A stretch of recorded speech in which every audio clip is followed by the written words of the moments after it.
ना ईस्ट, ना सोडा, ना बेकिंग पावडर, तरीसुद्धा मऊ आणि लुसलुशीत पण क्रिस्पी आलू कुलचा कसा करायचा हे आज आपण इथं बघत आहोत। आणि हे कुलचे तुम्ही दही, लोणचे, छोले या कशाबरोबरही सर्व करू शकतात। अगदी सुंदर लागतात।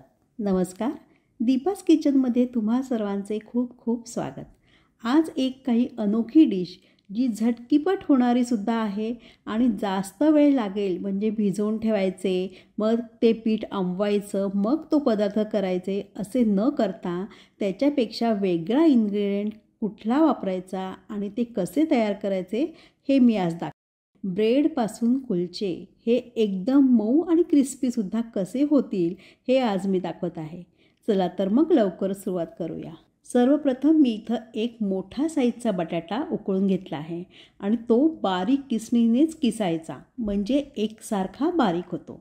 बटाटा किसून झाला आहे, मग त्यात 1 चमचा आलं लसूण पेस्ट घालत आहे, 1 चमचा बारीक केलेली हिरवी मिरची घालत आहे, धणा जिरा पूड घेतली आहे, मक्याचे दाणे आधी शिजवून घेतले आणि मगच याच्यात मिक्स केले आहे म्हणजे हे दाणे क्रंची अगदी खूप छान लागतात। हे सर्व हातानेच मिक्स करून घेतले आहे, तुम्ही मिक्सीमधून सुद्धा बारीक करू शकतात। चवीनुसार मीठ घ्यायचे, अर्धा चमचा जिरे, अर्धा चमचापेक्षाही कमी अशी आमचूर पावडर घेतली आहे आणि थोडासा हिंग घ्यायचा आहे आणि 3 ते 4 चमचे कोथिंबीर घ्यायची। हे सर्व व्यवस्थित मिक्स करायचे। मकाईचे दाणे तुमच्या आवडीनुसार घ्या, मी अर्धा कप घेतला आहे। चला तर मग सारणची तयारी पूर्ण झाली आहे आणि आता ह्यासाठी जी कणिक भिजवायची आहे ती कशी भिजवायची हे मी दाखवत आहे। इथे 2 स्लाइस मी ब्रेड घेतला आहे आणि याच्या बाजूच्या कडा आहे या काढून घ्यायच्या म्हणजे किंवा तुम्ही खूप ब्रेड ताजा असेल आणि हे ठेवलं तरीसुद्धा चालेल, पण शक्यतो त्याचा जाडपणा राहतो म्हणून मी काढून घेते। असे बारीक तुकडे करून घ्यायचे आणि हे पाण्याने भिजवून ठेवायचे म्हणजे हे एकसारखे मिक्स होतात। ब्रेड बनवताना ड्राय ईस्ट वापरतच असतात आणि ईस्ट हे नान कुलचा करण्यासाठी वापरत असतात, तर त्याच्याऐवजी डायरेक्ट ही प्रोसेस आज करणार आहे आणि ह्याची जी कुलचे तयार करणार आहेत ते अगदी सुंदर होतात। हे व्यवस्थित भिजवून घ्यायचे फक्त। यामध्येच 1 कप गव्हाची कणिक घेत आहे आणि 1/4 कप असे डाळीचे पीठ घेतले आहे मी, म्हणजेच बेसन घेतले आहे। चवीपुरता मीठ घालायचे आणि हे आधी ब्रेड स्लाइसमध्ये जेवढे मिक्स होईल तेवढे करायचे आणि नंतर हवे तेवढे पाणी घ्यायचे। अगदी 3 ते 4 चमचेच पाणी लागले मला वरून।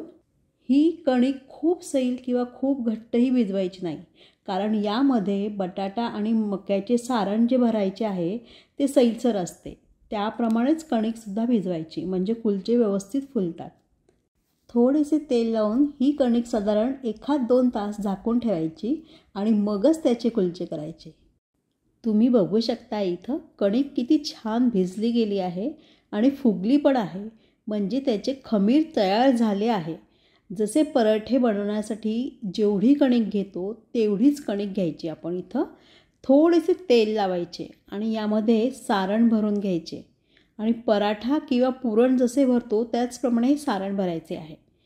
खाली पीठ जास्त लावायचे नाही, तुम्ही तेल लावा ते चालेल पण पीठ लावायचे नाही आणि असे हातानेच थापून घ्यायचे, कारण यात मका घेतला आहे त्यामुळे हे हातावर केलेले जास्त चांगले पडतं। हे असे तेलावरचे हे कुलचे हाताने लाटून घ्यायचे आहे आणि कुठूनही हा फुटलेला नाही आहे, अगदी एकसारखा झाला आहे। मसाला थोडे शेकले गेल्यावर हलक्या चमच्याने हे उचलायचे। अशाच प्रकारे आपल्याला पुढचाही बनवून घ्यायचा आहे। आता पॅन हलकासा गरम करायचा आणि हे कुलचे सुद्धा अगदी लो हीटवरच आपल्याला भाजून घ्यायचे आहे। तुम्ही बघू शकताय अजिबात कुठूनही फुटला नाही आणि एकसारखा छान झाला आहे। भाजलासुद्धा सुंदर गेला आहे। थोडे तेल किंवा बटरवर शेकायचे आहे आणि हे दाबून भाजायचे म्हणजे इथं क्रिस्पीनेससुद्धा चांगला येतो। आता याचप्रमाणे दुसरेसुद्धा करायचे आहे।